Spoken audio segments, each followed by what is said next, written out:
Pemirsa, pelaku pembunuhan yang sempat menghebohkan Bali dan Denpasar pada khususnya yang terjadi pada Sabtu 16 Januari 2021 lalu di salah satu homestay di Denpasar Selatan telah berhasil ditemukan. Rilis pengungkapan tindak pidana tersebut disampaikan kepada media oleh tim gabungan Polresta Denpasar, Polsek Denpasar Selatan, dan Polda Bali. Penyelidikan dan pengejaran yang dilakukan kurang lebih selama sebulan, akhirnya tim gabungan resmi Ditreskrimum Polda Bali, Resmob Satreskrim Polresta Denpasar, dan Opsnalunit Reskrim Polsek Denpasar Selatan berhasil menangkap pelaku pembunuhan yang berinisial WDS di rumah istrinya di Kelurahan Keraton, Kecamatan Kencong, Kabupaten Jember, Jawa Timur pada hari Jumat 12 Februari 2021 sekitar pukul 8 malam.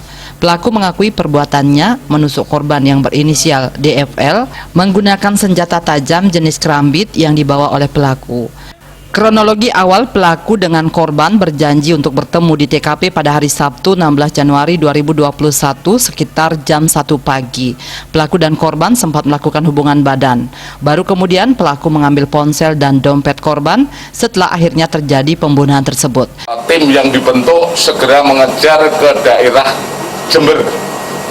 Di Jember diketahui bahwa yang bersangkutan tersangka berada di rumah mertuanya. Kemudian kita laksanakan upaya penangkapan.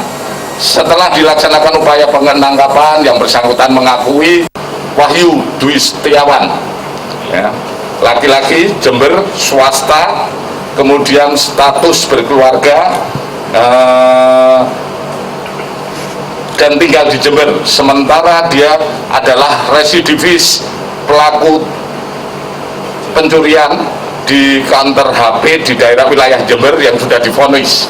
Sementara tidak mempunyai latar belakang dendam dan lain sebagainya. Jadi yang lebih dikedepankan adalah masalah pencurian dengan kekerasannya.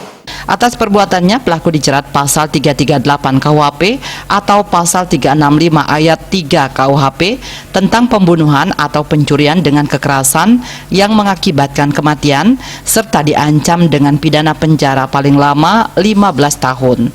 Regita Cahyani dan Raiswantara, Bali TV.